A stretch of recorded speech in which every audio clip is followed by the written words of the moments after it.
Hey, y'all. So we are looking at the Second World War. We're looking at the causes. This is looking at that. I hope that if you don't have, if you weren't at school and you don't have the discussion guide, there is a Google Doc. So make sure you get that. We're going to be talking about the Second World War, the causes, and we're going to split it like we normally do in a binary. And which one's more important in causing it? Is it going to be Japan or Hitler?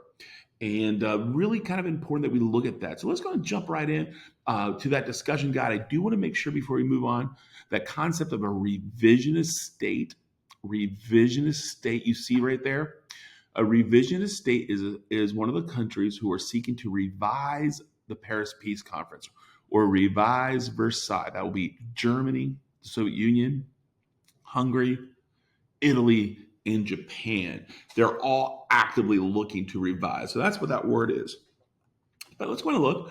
We're going to jump into somewhere that Dr. Spivogel barely mentions. It's did Japan cause the Second World War? We're going to be identifying the second Sino-Japanese War.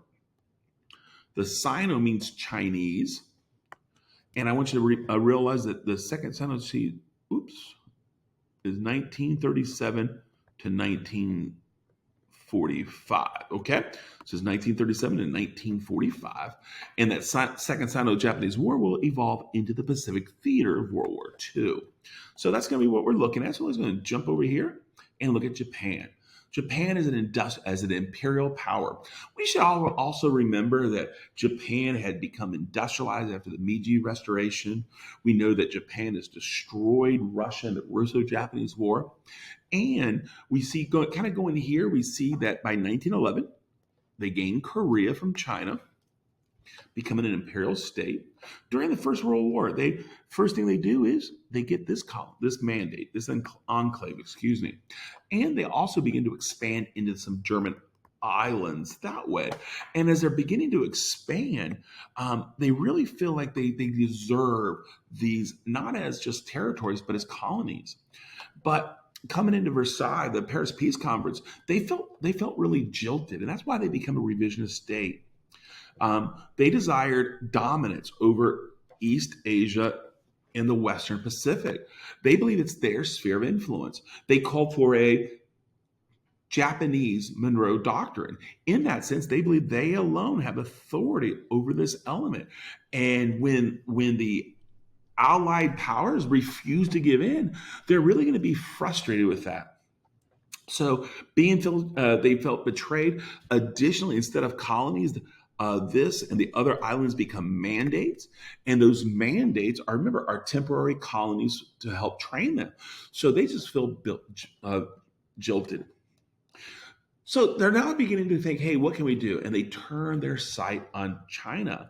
And there are some historians that believe this is the actual first era aspect of conflict in World War II.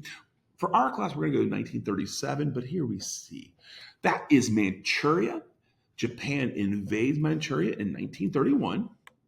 They declare that they are liberating Manchuria and create this country called the Manchukuo.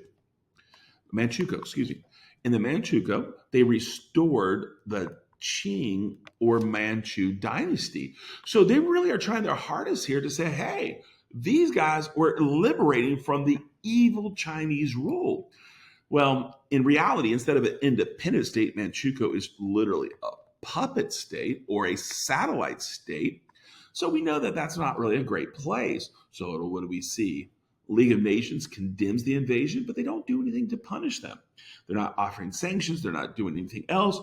But Japan, even though they're nothing no pressure, they feel offended. They feel that they're being alienated because they're not white, and they leave the League of Nations. By 1931, the League of Nations just proves itself that it has zero authority. And remember, who's about to get power in Germany? Yeah, Hitler. And Hitler is learning from this fiasco. So we see that. And now that's 1931. 6 years later, we get the Second Sino-Japanese War as the first belligerents of Second World War. In 1937, because of the Marco Polo Bridge incident, Japan blamed China for blowing up this bridge, and they initiated a all-out invasion of China. The Japanese forces swiftly destroyed Shanghai. This is a photograph, a really famous photograph of that. Look at the photograph. You see destruction, the end of innocence as the baby is an orphan. And Japan purposely does this. They're attempting to rip the hope out of China. Then from Shanghai, they go to Nanjing, and this is the Nanjing massacre where thousands of Chinese men, women, and children are executed by the army force. And again, the reason they're so harsh in Shanghai and in Nanjing is they're attempting to say, if you resist, this is what's going to happen. Unfortunately for Japan, the rest of China really begins to unite. But by the end of 1937, China was clearly a theater of war. Before I step out, I do want to point out, I do need you to know this person here. Oh, Hito, Hirohito. He's the Japanese emperor who oversees the militarization and belligerence of Japan. So that's what we got. I hope that makes sense. I'm going to erase that before I move on. I'm going to stop it here. I'm going to let you guys do some questions, and then we're going to get back to this. All right.